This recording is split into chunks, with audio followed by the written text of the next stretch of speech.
ছেলেরা, আজকে আমাদের চ্যাপ্টার হচ্ছে ট্রান্সফর্মার। তো ট্রান্সফর্মার কী কাজে লাগে? ট্রান্সফর্মারটা আমাদের ডোমেস্টিকে ব্যবহার করা হচ্ছে কি ভোল্টেজটাকে কমানো।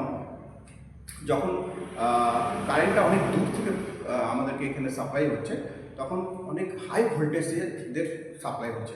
সেই হাই ভোল্টেজটাতে আমাদের যে সমস্ত ডোমেস্টিক দিলে আমাদের বিভিন্ন রকম যে ডোমেস্টিক ইকুইপমেন্টসগুলো সব নষ্ট হয়ে যেতে পুড়ে যেতে পারে। কারণ অত আমাদের অ্যাকচুয়ালি 220 ভোল্টেজ আমরা ইউজ করি, 220 থেকে 230 পর্যন্ত আমরা ইউজ করি।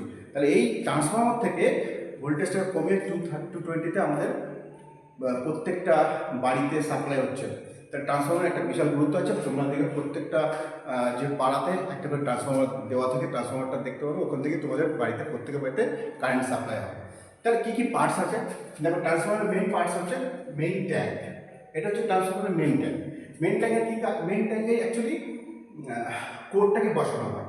এই কোরটাকে মেইন ট্যাঙ্কে বসানো হয়, আর এর ভিতর থেকে ন্যাপথা হয় যেটা হিটটাকে কমানোর জন্য আর এলডি কারেন্টে কমানোর জন্য।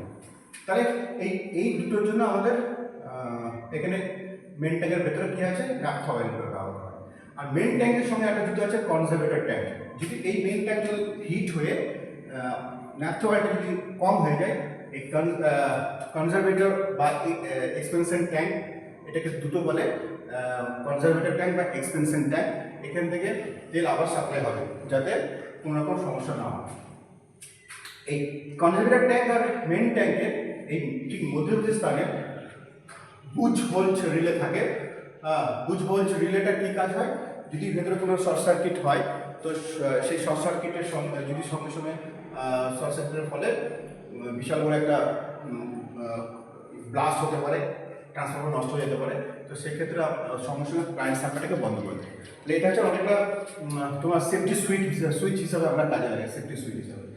এবং আরেকটা কী থাকে, দেন আমরা পরে আসি radiator. What is the radiator? রেডিয়েটরটা কী কাজ করে, এই যে ভেতরে যে অয়েলটা আছে, এই অয়েলের সঙ্গেই সংযুক্ত থাকে বিভিন্ন ছোটো ছোটো অনেক অসংখ্য পাইপ থাকে দুদিকে, ঠিক আছে? চারিদিকে তোমার পাইপসগুলো থাকে।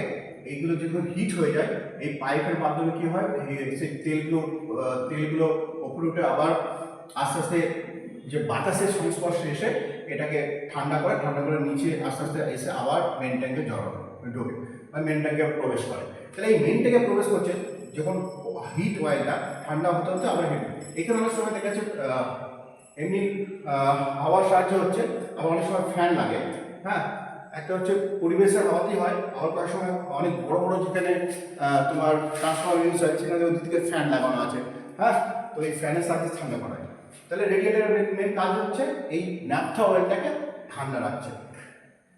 এক্সপ্রেশন ভেন্ট কী কাজ আছে? এক্সপ্রেশন ভেন্টের কাজ হচ্ছে যদি কোনো রকম এখানে তেল গরম হয়ে যায়, ট্রান্সফর্মারটা বাস্ট করার প্রক্রিয়া হয়ে যায়, তো এইটা আগে বাস্ট হবে।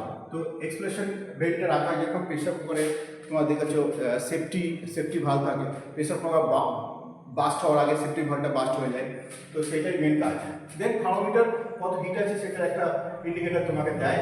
হ্যাঁ, অয়েল গেজ যে কতটা অয়েল আছে তুমি এখানে বুঝতে পারবে। অ্যাকচুয়ালি কনজারভেটর ট্যাঙ্কে সবসময় অর্ধেকটা ভরা হয়, সম্পূর্ণ ভরা হয় না, অর্ধেকটা ভরা হয়, ঠিক আছে? আর এখান থেকে কী হবে, ট্রান্সফর্মার কোর আছে। এই যে কোরের সম্বন্ধে তোমরা জানতে পারলে, এখানে আছে রিলেটার কী কাজ বললাম। হ্যাঁ, ও ব্রিদারে কি আছে? ব্রিদারটা আমি বললাম, ব্রিদারটা হচ্ছে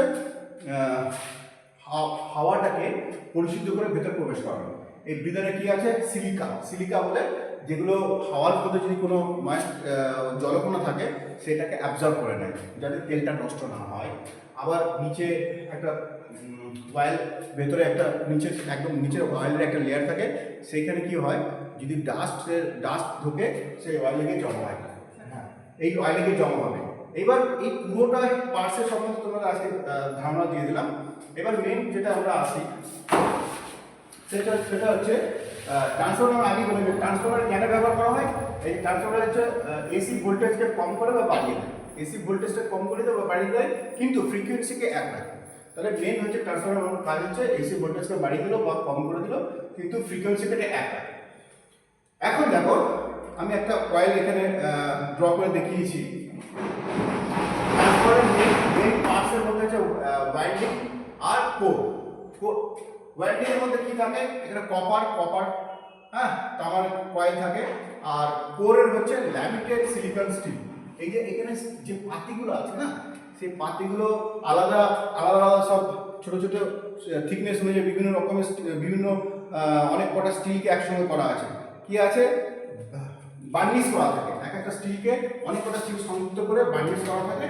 সেই বার্নিশকে সংযুক্ত করে কারেন্ট সাপ্লাই আমরা কি করছি, এখানে এলডি কারেন্টটাকে কি করছে, এখানে পাম্প করছে।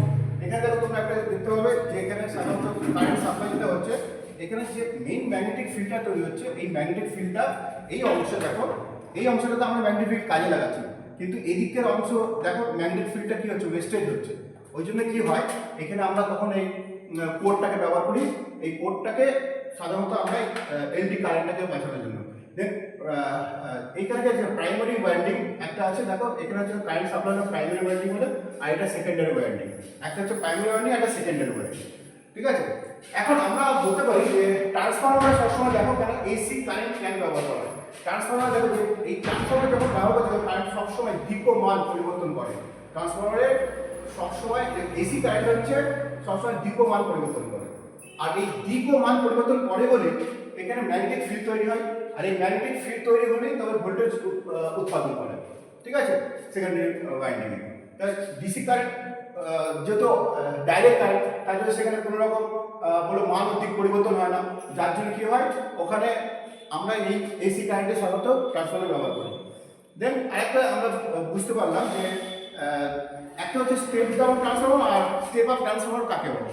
স্টেপ ডাউন ট্রান্সফরমার দেখো, যখন আমরা কিন্তু 100 ভোল্টেজকে যখন কোনো প্রাইমারি ওয়াইন্ডিংয়ে সাপ্লাই করছি, যখন আমরা সেকেন্ডারি ওয়াইন্ডিং কত পাচ্ছি দেখো 50 ভোল্টেজ, তাহলে আমরা কি হলো ভোল্টেজটা কম করলাম, এটাকে বলে স্টেপ ডাউন ট্রান্সফরমার।